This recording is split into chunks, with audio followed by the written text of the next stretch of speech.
Hi hello ನಮಸ್ಕಾರ. ನಾನು ಬಂದಿದ್ದೀನಿ ಕಾರ್ತಿಕ್ ಬಂದಿದ್ದಾನೆ ಆ್ಯಸ್ ಯೂಶ್ವಲ್. ಸ್ನೇಹಿತರೆ, ನನಗೆ 2 ದಿನದಿಂದ ವಿಡಿಯೋ ಮಾಡೋಕ್ಕಾಗಿಲ್ಲ. ಏನೋ ಗೊತ್ತಿಲ್ಲ, ಪಹಲ್ಗಾಮ್ದು ಘಟನೆ ಬಹುಶಃ ನಮ್ಮನೆಯಲ್ಲೇ ನಡೆದಿದೆ ಅನ್ನೋ ರೀತಿಗೆ ನನಗೆ ಫೀಲ್ ಆಯಿತು. ಏನು ಮಾತಾಡಬೇಕು, ಏನು ಎತ್ತ, ಅದು ಏನೋ ನನಗಂತೂ ತುಂಬ ನೋವಿದೆ. ಇರಲಿ, ಇನ್ನು ಮುಂದೆ ಅಟ್ಲೀಸ್ಟ್ ಇದಾಗದೇ ಇರಲಿ. ಎರಡನೇದು ನಾನು ಹೇಳೋದು, ಇವಾಗ ಅಲ್ಲಿ ಹೋಗಿದ್ರು ಆಯಿತು, ಕೊಂದರು, 30 ಜನ ಸತ್ತೋದ್ರು, ಎಲ್ಲವೂ ಸರಿ. 30 ಜನನ ಇವರು ಶೂಟ್ ಮಾಡಿದ್ರು, ಹೆಸರು ಕೇಳಿ ಸಾಯ್ತಾಯಿದ್ರು, ಇನ್ನೊಂದು ಎಲ್ಲ ಸರಿ. ಆದರೆ 30 ಜನನೂ ಮನುಷ್ಯರೇ, ಸಾಯಿಸಿರೋರು ಮನುಷ್ಯರೇ ಅಲ್ವಾ. ಎರಡನೇದು, ಈಗ ನಾನಿಲ್ಲಿ ಕೂತು ಗಾಳಿ ಸೇವನೆ ಮಾಡಿ ಮಾತಾಡ್ತಾ ಇದ್ದೀನಿ.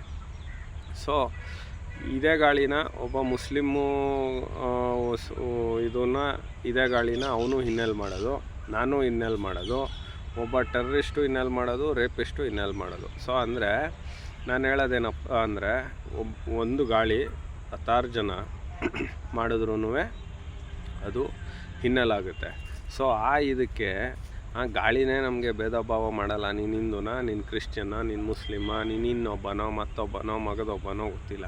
ಆದರೆ ನಾವು ಬದುಕಿರೋರು ಯಾಕಪ್ಪ ಮನುಷ್ಯರಾಗಿ ಹಿಂಗೆ ಓದಾಡ್ತೀವಿ? ಇದೊಂದೇ ಅಲ್ಲ, ನೀರು ಕೂಡ ಅಷ್ಟೇ. ನೀವು ಯಾವ ನೀರನ್ನ ಯಾರು ಬೇಕಾದ್ರೂ ಕುಡೀರಿ, ಒಳಗೋಗುತ್ತೆ ಅಲ್ವಾ. ಅದು ಬದುಕೋದಕ್ಕೆ ಬೇಕಿರೋದೇ ನಮಗೆ ಎಲ್ಲದಕ್ಕೂ ಹೊಂದ್ಕೊಳ್ಳುತ್ತೆ. ಅಂದರೆ ನಾವು ಯಾಕ್ರಿ ಹೊಂದ್ಕೊಳ್ಳೋಕ್ಕಾಗಲ್ಲ?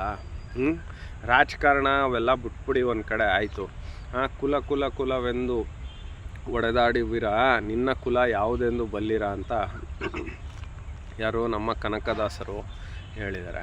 ಅದಾದಮೇಲೆ DVJ ಅವರು ಒಂದು ಕಡೆ ಹೇಳ್ತಾರೆ, ಯಾವುದು, ಅನ್ನ ಯಾರು ಕಣ್ಣಿಡಿದ್ರು ಅಂತ ಮೊದಲು ಗೊತ್ತಿಲ್ಲ, ಸೂರ್ಯ ಬಂದರೂ ಜಾಗಟೆ ಹೊಡ್ಕೊಂಡು ಬರಲ್ಲ, ಇಷ್ಟೆಲ್ಲ ಇದ್ರೂ ಏನೋ ಮಾನವ ನೀನು ಹಿಂಗೆ ಆಡ್ತೀಯ, ನಾನು ಅಂತ.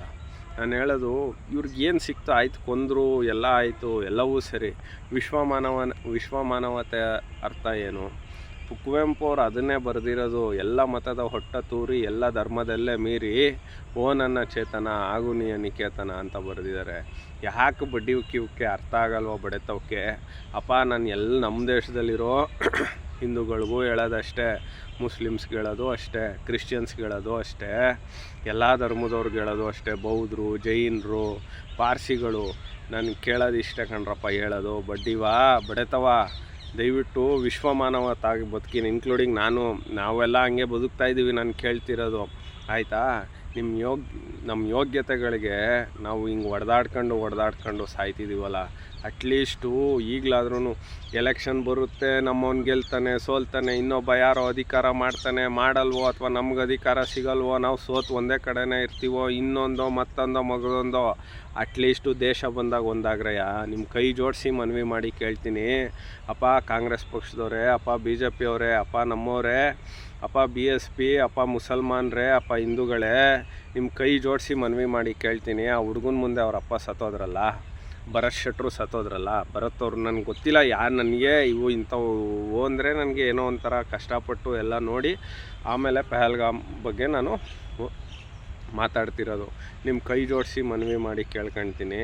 ನಾನು ಕೇಳೋದು ಇಷ್ಟೇ, ಮೋದಿ ಅವರೇ, ಒಂದು ಪಾಕಿಸ್ತಾನದಲ್ಲಿರೋ ಉಗ್ರರು ಮಠ ಸಾಗಬೇಕು, ಇಲ್ಲ ನಮ್ಮಂಥ ಅಮಾಯಕರು ಇದಾಗುತ್ತೆ.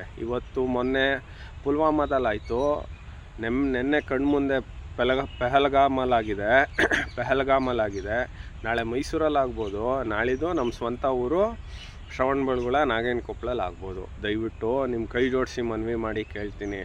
ನೀವು ಅವತ್ತೇ ಬೋಲ್ಡ್ ಸ್ಟೆಪ್ ಇಟ್ಟಿದ್ರಿ, ಯಾವತ್ತೂ ಏರ್ ಸ್ಟ್ರೈಕೋ, ಇನ್ನೊಂದೋ ಮಗದೊಂದೋ ನಮ್ಮ ಅಭಿನವನ ಬಿಡಿಸ್ಕೊಬಂದ್ರಿ. ನೀವು ಏನೇನು ಮಾಡಿದ್ರಿ ಅದು ಇರಲಿ, ಅವೆಲ್ಲ ಜಗತ್ತು ಜಾಹಿರ, ನಾವು ಹೇಳೋಕ್ಕಾಗಲ್ಲ ಕೆಲವೊಂದು. ಆದ್ರೂ ಇವತ್ತು ಅದೇ ಸ್ಟೆಪ್ ಇಟ್ಟು ದಯವಿಟ್ಟು ಮಾಡಿ ನಿಮ್ಮ ಕೈ ಜೋಡಿಸಿ ಮನವಿ. ಇನ್ನೂ ಎಷ್ಟು ಅಮಾಯಕ ಜೀವಗಳು ಹೋಗಬೇಕು? ದಯಮಾಡಿ ನೋಡ್ರಪ್ಪ, ನಾನು ಹೇಳೋದು ಇಷ್ಟೇ. ಅಪ್ಪ ಅಣ್ಣ ಇದ್ದೀರಾ, ಮನುಜ ಮತ ವಿಶ್ವಪಥ ಆದಿಲ್ ಬಾಳಿ, ನಿನ್ನ ಮುಸಲ್ಮಾನರ ಆಗು, ಹಿಂದೂನಾರ ಆಗು, ಇನ್ನೊಬ್ಬನಾರ ಆಗು, ಮಾನವೀಯ ಮೌಲ್ಯಗಳನ್ನ ಎತ್ತಿಡಿಯೋವಂಥವ್ರಾಗ್ರಯ್ಯ. ನಿಮ್ಮ ಕೈ ಜೋಡಿಸಿ ಮನವಿ ಮಾಡಿ ಕೇಳ್ತೀನಿ.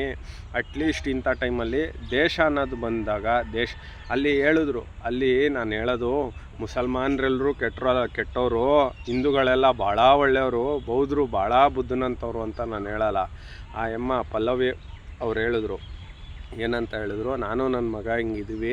ಆವಾಗ ಅಲ್ಲಿ ನಮಗೆ ಬಿಸ್ಮಿಲ್ಲಾ ಖಾನ್ ಅಂತ ನಮ್ಮ ಮುಸಲ್ಮಾನ್ ಬಂಧುಗಳು ನಮ್ಮನ್ನ ಅಲ್ಲಿ 3 ಜನ ನನ್ನ ಜೊತೆಗೆ ಡ್ರೈವರು ಇದ್ದಾರೆ, ಅವರು ನಮ್ಮನ್ನ ಕಾಪಾಡಿ ಬಂದಿದ್ದು ನನಗೆ ತುಂಬ ಖುಷಿಯಾಯಿತು. ನಾನು ಹೇಳೋದು, ಎಲ್ಲರಲ್ಲೂ ಒಳ್ಳೆಯವರು ಇರ್ತಾರೆ, ಎಲ್ಲರಲ್ಲೂ ಕೆಟ್ಟವ್ರು ಇರ್ತಾರೆ. ಯಾವುದೋ ಒಂದು ಸಮುದಾಯನ ಇನ್ನೊಂದು ಸಮುದಾಯ, ಅಥವಾ ಯಾವುದೋ ಒಂದು ಧರ್ಮ ಇನ್ನೊಂದು ಧರ್ಮ, ಅಥವಾ ಯಾವುದೋ ಒಂದು ಏನೋ ಕಾನೂನುಗಳು ಬಂತು ಇನ್ನೊಂದು ಮಾಡಬೇಕು ಮತ್ತೊಂದು ಮಾಡಬೇಕು ಅಂತ ಇದು ಮಾಡಬೇಡಿ. ಇದನ್ನು ಇಲ್ಲಿಗೆ ಬಿಡಬೇಡಿ.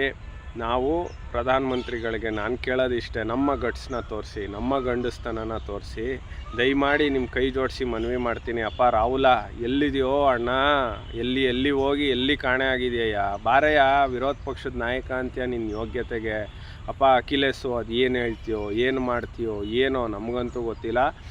ಸೊ ಸ್ನೇಹಿತರೆ, ಗುರುವಾರ ಎಲ್ಲರಿಗೂ ಒಳ್ಳೇದು ಮಾಡಲಿ. ನನಗೆ ನಾನೊಂಥರ ಭಾವಜೀವಿ, ನನಗೆ ಹಿಂಗೆಲ್ಲ ಆದಾಗ ಮಾತಾಡೋದಕ್ಕೆ ಆಗೋದಿಲ್ಲ. ಸೊ ಅದಕ್ಕೋಸ್ಕರ ನಾನು 2 ದಿನ ನನಗೆ ಆಮೇಲೆ ಅನ್ನಿಸ್ತು, ಪಲ್ಲವಿ ಅವರೇ ಅಷ್ಟೆಲ್ಲ ನೋವಿತ್ಕೊಂಡು ಒಂದು ಇಂಟರ್ವ್ಯೂ ನೋಡಿದೆ ಅಲ್ಲಿ ಸುವರ್ಣ ಅಜಿತ್ ಹನುಮಕ್ಕನವ್ರ ಜೊತೆ ಮಾತಾಡ್ತಿದ್ರು ಈಗ ತಾನೆ. ಸೊ ನನಗೆ ಮಾಡಬೇಕು ಅನ್ನಿಸ್ತು, ಮಾಡಿದೆ. ಸೊ ದಯವಿಟ್ಟು ನಿಮ್ಮ ಕೈ ಜೋಡಿಸಿ ಮನವಿ ಮಾಡಿ ಕೇಳ್ತೀನಿ, ಅಮಾಯಕ ಜೀವಗಳು ಇನ್ನೆಷ್ಟು ಬಲಿಯಾಗಬಾರ್ದು. ಸೊ ಇದು ಇಲ್ಲಿಗೆ ಅಂತ್ಯ ಆಗಬೇಕು. ಸೊ ದಯವಿಟ್ಟು ನಮ್ಮೊಳಗೆ ಇರೋ ಶತ್ರುಗಳಿಂದನೇ ಆಗೋದು. ನೀವು ಹೊರಗಡೆ ಶತ್ರುಗಳ ಜೊತೆ ಹೆಂಗಾರ ಹೊಡೆದಾಡ್ಬೋದು, ಒಳಗಡೆ ಇರೋರ ಶತ್ರುನ ನಾವು ಸಹಿಸೋಕ್ಕಾಗಲ್ಲ. ಅದು ನಮ್ಮ ಒಳಗಡೆ ಇರೋ ಕೆಟ್ಟ ಬುದ್ಧಿ ಆಗಿರ್ಬೋದು, ನಮ್ಮ ದೇಶದಲ್ಲಿರೋ ಅಯೋಗ್ಯ ಜನಗಳಾಗಿರ್ಬೋದು. ನಿಮ್ಮ ಕೈ ಜೋಡಿಸಿ ಮನವಿ ಮಾಡಿ ಕೇಳ್ತೀನಿ. ಸೊ ಸ್ನೇಹಿತರೆ, ಇದಾಗಿತ್ತು ಈ ಹೊತ್ತಿನ ವಿಶೇಷ. It's A signing off. It's yours Karthik.